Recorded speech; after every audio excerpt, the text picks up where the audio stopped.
Dear student, online classes में आपका स्वागत है। आज क्लास 10 के लिए सब्जेक्ट सोशल साइंस सामाजिक विज्ञान चैप्टर 1 संसाधन एवं विकास, ये ज्योग्राफी का पहला चैप्टर है। इसमें हम चर्चा करेंगे संसाधन एवं विकास। हम पहले संसाधन के डेफिनेशन को देखेंगे, उनकी परिभाषा को समझेंगे, जिसमें आप गौर करेंगे पर्यावरण में उपलब्ध वे सभी वस्तुएं, पर्यावरण में उपलब्ध वे सभी वस्तुएं जिनमें मानवीय आवश्यकताओं की पूर्ति की क्षमता होती है, संसाधन। यानी हमारे पर्यावरण में बहुत सारे पदार्थ साधन के रूप में उपलब्ध हैं और उन सभी वस्तुओं को मानवीय आवश्यकताओं की पूर्ति करने के लिए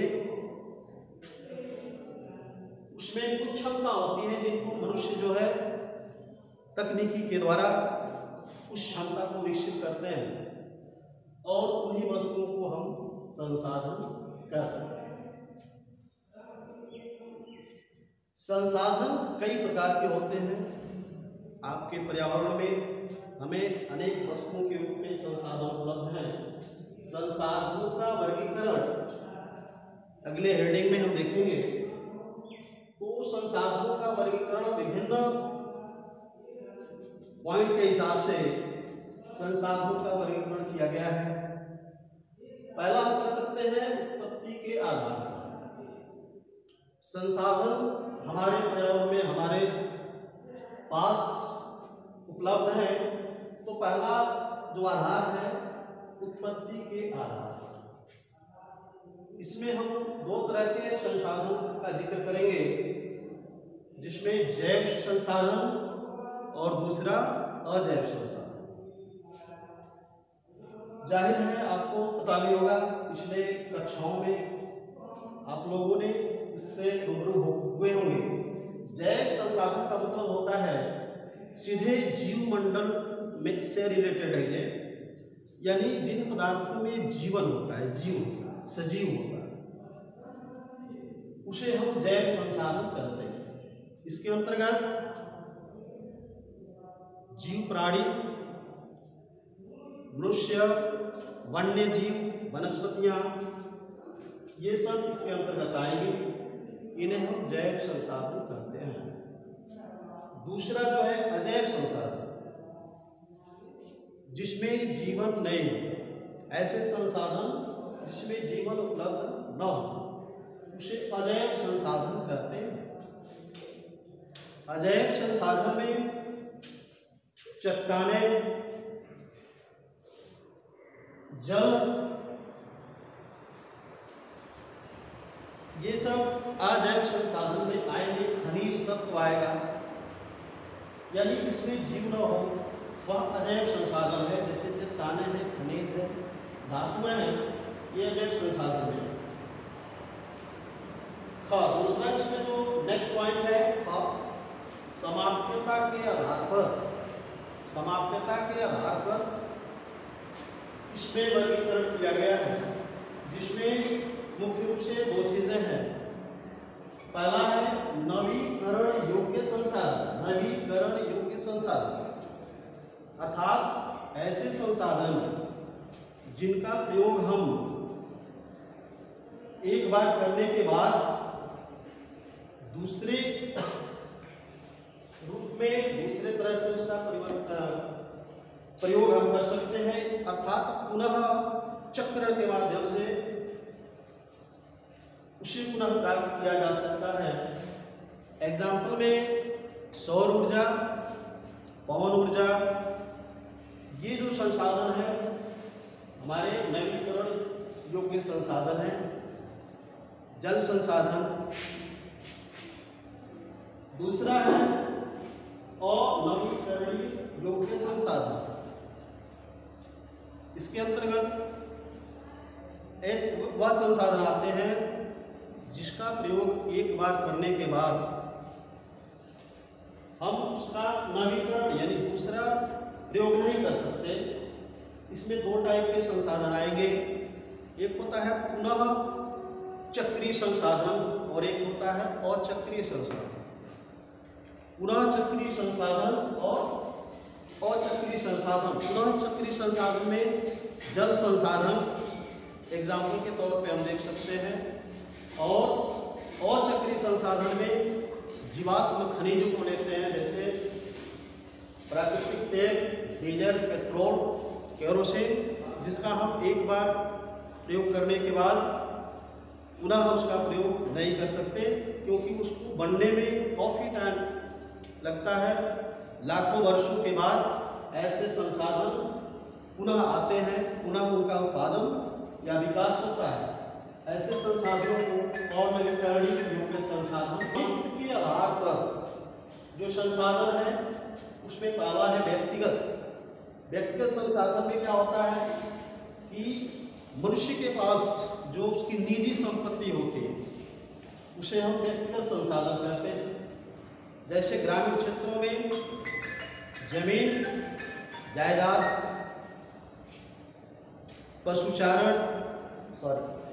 जमीन किसान के लिए अपनी खेती उसका निजी संसाधन है। व्यक्ति का मकान उसका निजी संसाधन होता है। दूसरा है सामुदायिक संसाधन।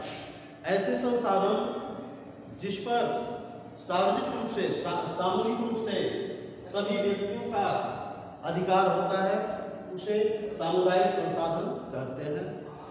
जैसे ग्रामीण क्षेत्रों में देखें चारागाह, शमशान, इन जगहों पर सामुदायिक अधिकार होता है, सभी लोगों का अधिकार होता है। शहरी क्षेत्र में अगर देखें तो पार्क है, पिकनिक क्षेत्र है, सड़कें हैं।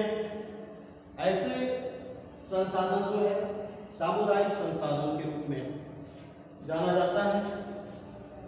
नेक्स्ट इसमें है राष्ट्रीय संसाधन। एक राष्ट्र के रूप में, एक देश के रूप में उसके पास जो भी संसाधन होते हैं उसे हम राष्ट्रीय संसाधन कहते हैं। उस पर पूरे देश के लोगों का अधिकार होता है। जैसे सड़क, रेल यह राष्ट्रीय संसाधन के रूप में आएगा। दूसरे रूप में हम समझ सकते हैं एक देश की समस्त जो जमीन होती है, जो भूमि है, वो भी राष्ट्रीय संसाधन है। राष्ट्र या देश की सरकार जो है व्यक्तिगत साधनों पर भी अपना अधिकार अधिग्रहित कर सकती है, उसको अपने यूज में, अपने प्रयोग में ला सकती है। इस प्रकार से कह सकते हैं एक देश की समस्त क्षेत्र, उस देश के भौगोलिक क्षेत्र में सीमाओं में आने वाले सभी जमीन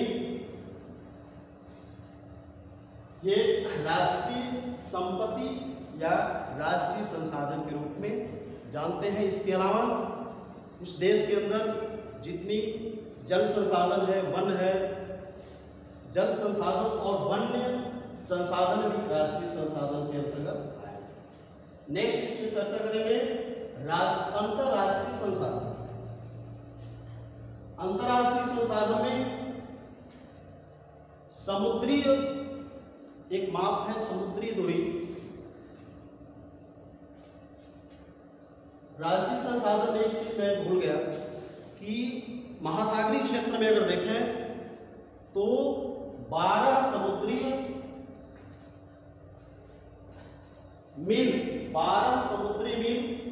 जो 22.2 किलोमीटर के बराबर है। अगर गणना करें तो एक समुद्री मील 1.85 किलोमीटर के बराबर होता है। तो 12 समुद्री मील तक महासागरीय क्षेत्र में राष्ट्रीय यानी देश का अधिकार होता है। वह उस क्षेत्र में अनेक प्रकार के संसाधनों पर अपना अधिकार रख सकता है और उससे विकास का काम कर सकता है। अंतर्राष्ट्रीय में देश के समुद्र तट से 200 समुद्री मील के बाद परे जो अपवर्जन आर्थिक क्षेत्र के नाम से जानते हैं, उससे परे जो भी क्षेत्र होता है वह किसी के अधिकार में नहीं होता है, अर्थात किसी भी देश के अधिकार में नहीं होता। उस पर अंतर्राष्ट्रीय संस्थाओं का अधिकार होता है और उस अंतर्राष्ट्रीय संस्थाओं की अनुमति के बिना कोई भी देश उस क्षेत्र में कोई भी आर्थिक प्रक्रिया नहीं कर सकता। तो ये अंतर्राष्ट्रीय संसाधन की प्रक्रिया हुई। इसके बाद से हम चर्चा करेंगे विकास के स्तर के आधार पर, विकास के स्तर के आधार पर जो संसाधन है वो पहला संसाधन है संभावी संसाधन। संभावी संसाधन का मतलब यह है कि किसी भी क्षेत्र में, किसी भी जगह पे, किसी भी प्रांत में या किसी भी देश में संसाधन उपलब्ध है, संसाधन उपलब्ध है, उसका दोहन करना, उसका प्रयोग करना संभव है, लेकिन हम उचित तकनीकी के अभाव में उसका प्रयोग नहीं कर पाते हैं। जैसे एग्जाम्पल अगर देखा जाए तो भारत के पश्चिमी क्षेत्र में गुजरात और राजस्थान की बात करें तो उधर सौर ऊर्जा और पवन ऊर्जा का पर्याप्त संभावनाएं हैं, लेकिन अगर हम चाहें तो उचित तकनीकी के का प्रयोग करते हुए हम उसका भरपूर योगदान लाभ उठा सकते हैं। विकसित संसाधन वो होता है जिसको हम अभी तक उसकी गुणवत्ता को परख चुके हैं, तकनीकी प्रयोग के द्वारा उसका प्रयोग हम कर रहे हैं,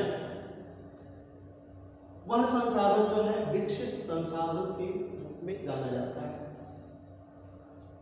भंडार या स्टोर संसाधन जो है, इसके बारे में चर्चा करें। किसी भी देश, किसी भी प्रदेश में कुछ ऐसे संसाधन होते हैं जिनका हम उपयोग जब चाहें तब अपनी क्षमता के आधार पर कर सकते हैं। जैसे एग्जाम्पल अगर देखें तो हमारे देश में जल का पर्याप्त भंडार है। जल जो है दो तत्वों से मिलकर बना है, H2O हाइड्रोजन और ऑक्सीजन से, और आप जानते हैं कि हाइड्रोजन जो है ऊर्जा का प्रमुख स्रोत है। अगर हम उचित तकनीकी के माध्यम से हाइड्रोजन का प्रयोग करते हुए ऊर्जा को पर्याप्त मात्रा में विकसित कर पाए तो पानी जिसका जो दो यौगिकों से मिलकर, दो तत्वों से मिलकर एक यौगिक बना है, तो उसमें से हम हाइड्रोजन का प्रयोग करते हुए अत्यधिक मात्रा में ऊर्जा का उत्पादन कर सकते हैं, ऊर्जा का विकास कर सकते हैं। दूसरी चीज संचित कोष। संचित कोष क्या है कि हमारे पर्यावरण में बहुत सारे पदार्थों का संचित भंडार है, हम उसका प्रयोग भविष्य के लिए कर सकते हैं। जैसे जल का पर्याप्त मात्रा, सौर ऊर्जा, जल का प्रयोग हम नदियों पर बांध बना करके पानी को रोकते हैं, उससे हम विद्युत उत्पादन कर सकते हैं। उत्पादन हो रहा है लेकिन पर्याप्त अभी मात्रा में उत्पादन संभव नहीं हो पा रहा है। तो संचित कोष के रूप में हमारे पास जल के द्वारा, जल के माध्यम से, वन जीव के माध्यम से, वनों के माध्यम से, वनों के रूप में हमारे पास संचित कोष के रूप में पर्याप्त संसाधन उपलब्ध हैं। अगर हमारे पास समुचित तकनीकी, उच्च प्रौद्योगिकी का विकास अगर हो जाए तो हम सभी इन संसाधनों का समुचित प्रयोग करते हुए विकास की प्रक्रिया को आगे बढ़ा सकते हैं। आज की क्लास के लिए इतना ही।